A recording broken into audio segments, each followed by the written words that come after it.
Puerto Ricans are U.S. citizens by birth. That's like saying if somebody was born in California or in Iowa. But the reality is that there have been deportations recently like we've never seen before in Puerto Rico. You're watching The Big Deal. If the island of Puerto Rico was a state, its 3.2 million residents would make it about the size of Iowa or Nevada. But it is not a state. It's a Commonwealth with a single non-voting member of Congress, although Puerto Ricans are full American citizens. The island has experienced a near bankruptcy in recent years, with a special oversight board installed in 2016 to manage the island's finances. The big deal right now is that a federal judge has ruled that President Trump acted improperly by firing 3 of the 7 members of this fiscal oversight panel. The court ordered them returned to their post. Joining me now with more on all of this is Ybeth Bruzual, a political anchor for Spectrum News 13, based in Orlando, Florida. Good to see you, Ybeth. And for those who may not be familiar with the politics here, explain what this Fiscal Oversight Board has been doing lately. The controversy, I think, now is related to the debt owed by the private energy company, right?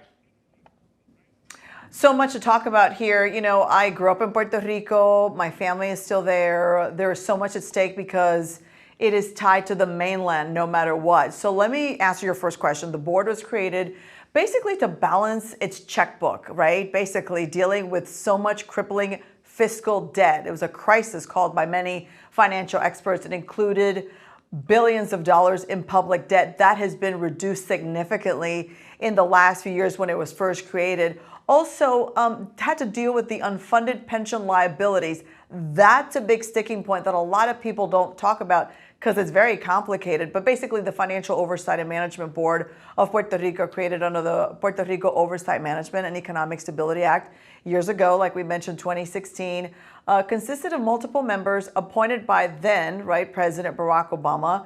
And earlier this year in August, President Trump ordering some of those members, as you mentioned already, who leaned Democrat as far as I could see with most of those, were let go. So the Oversight Board will continue to work to fulfill the mandate of Promesa somehow in the interest of the people in Puerto Rico, but still dealing with a huge financial debt.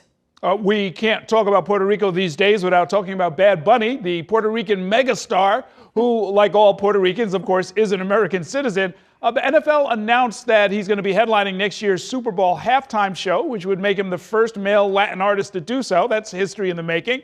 But he has been a vocal critic of President Trump's mass deportation campaign, and that has spurred a political backlash. Here's a little bit of what Trump had to say about the decision to hire Bad Bunny.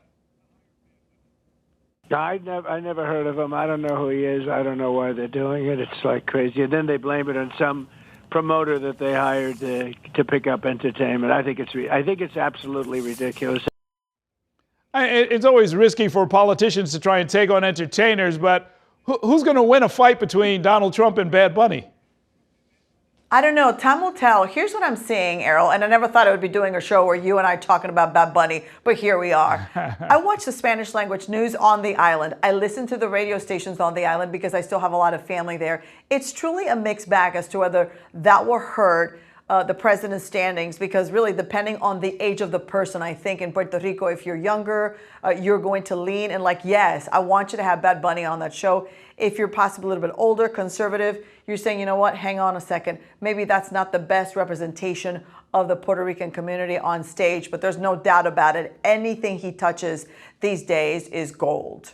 And I guess more seriously, President Trump's relationship to the island has been a little bit murky. I think during the first term, he suggested actually selling the island. That's not possible. After Hurricane Maria in 2017, he delayed getting critical aid to the island. I know that was controversial. So far, how has his second administration's policies affected the island? We're only 10 months in, but maybe you have an assessment. I'm shaking my head because the more that we talk about the serious topic, I'm still thinking about Bad Bunny. He was just on SNL, hugely successful, so many skits, all that stuff in Spanish. But back to the seriousness of this topic, here's the situation. We're seeing imagery like the governor of Puerto Rico, Jennifer Gonzalez, doing an event a couple days ago with her husband right next to her. He was wearing a white MAGA hat, because their party that she belongs to leans heavily Republican. So you've got that in the backdrop. As everybody's talking about Bad Bunny, there's still a lot of positive energy coming out of Puerto Rico that sides with more of what the president has to talk about. And I want to say this, because you talked about at the beginning of the show, Puerto Ricans are U.S. citizens by birth. That's like saying if somebody was born in California or in Iowa. But the reality is that there have been deportations recently like we've never seen before in Puerto Rico. We have a lot of Dominicans that work and call Puerto Rico home. And to see the images of people being plucked from their homes, plucked from their jobs that they've had for decades because of the deportations, it's a real reality check for Puerto Ricans as well. Maybe we'll take a look at that in a future episode. Thank you very much. Great talking with you, Ybeth Bruzual. Thank you for watching our YouTube channel. Let Spectrum News be your resource for balanced, in-depth political coverage, and click the subscribe button right here.